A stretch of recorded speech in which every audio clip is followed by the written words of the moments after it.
परम पूज्य महंत स्वामी महाराजना आशीर्वाद અને માર્ગદર્શન સાથે તારીખ 1 થી 8 ઓગસ્ટ 2024 દરમિયાન રોમ ઇટાલીમાં વર્લ્ડ કોંગ્રેસ ઓફ ફિલોસોફીમાં અક્ષર પુરુષોત્તમ દર્શન રજૂ કરવામાં આવ્યા હતા અને તેનું ઉષ્માભર્યું સ્વાગત કરવામાં આવ્યું હતું.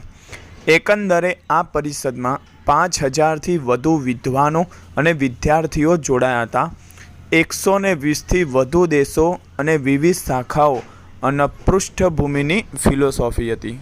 આદૌ ભક્ત્યંગજન્મા ગહનવનગતિર નીલકંઠસ્વરૂપે સિદ્ધાંતસ્થાપનાર્થમ સ્થિતિમતિદયયા સંપ્રદાય પ્રતિષ્ઠામ કૃત્વા યાગાન હિંસાન સહજ સુખકરાન ત્યાગિનો મંદિરાણી પ્રાકટ્યં બ્રહ્મણિ સ્વં સકલજનહિતે સ્થાપયન ધામયાતઃ.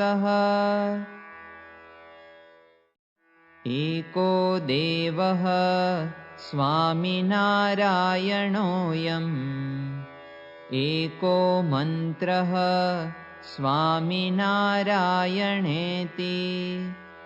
एको वेद्यः स्वामिनारायणोऽयम् एकोपास्यः स्वामिनारायणो नः. अक्षर पुरुषोत्तम वंदना. स्वामिनारायणं नौमि यक्षर पुरुषोत्तमं स्वामिनारायणौ नौमि यक्षर पुरुषोत्तमौ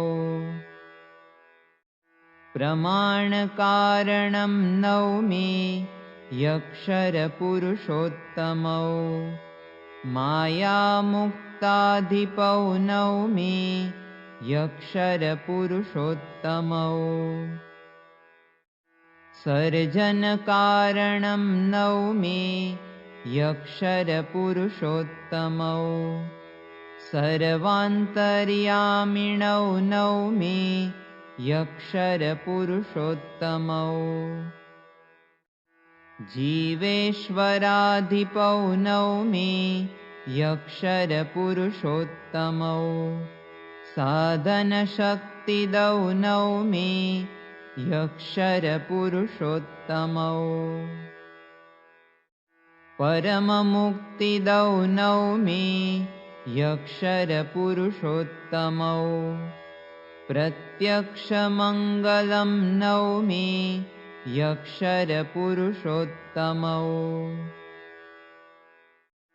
सुधाशास्त्रसुलेखार्थं येनाहं प्रेरितो मुदा नारायणस्वरूपं तं प्रणौमि प्रमुखं गुरुम्.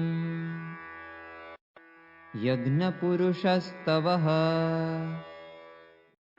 सिद्धान्तपुष्पसुफलामृतदिव्यगन्धी यस्माद्वसन्ततिलकश्च वसन्तजन्मा रूढो हि यज्ञपुरुषो भुवि तत्त्ववृक्षश्छन्दो वसन्ततिलका त्वरते सुगाने.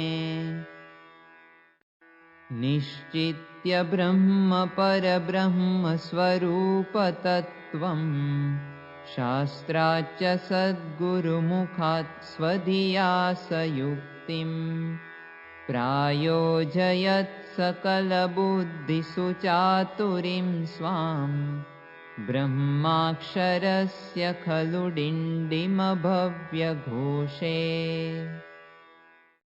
कोलाहलश्च कलहश्च कुकर्मघातः सोढः सुहासवदनेन प्रसादबुद्ध्या दुष्टान् क्वापि सरणि प्रतिकारभावात् सिद्धान्तसत्यपरिरक्षणबद्धदृष्टेः ते पञ्च साधुनियमाननुपञ्च दिव्या ब्रह्माक्षरं तदधिपो हरिकृष्णदेवः एवं समादरधृतं परमुक्तिवर्त्म ब्रह्माण्डजीवसकलभ्रमणाव्युदासे वार्तामुपासनपरां कुरुते नितान्तम् हृद्भेदिनीं हृदयनिर्झरणामृताढ्याम् अर्कागमावधितया गुरुगौरवेण ब्रह्माक्षरस्य पुरुषोत्तमसर्वकर्तुः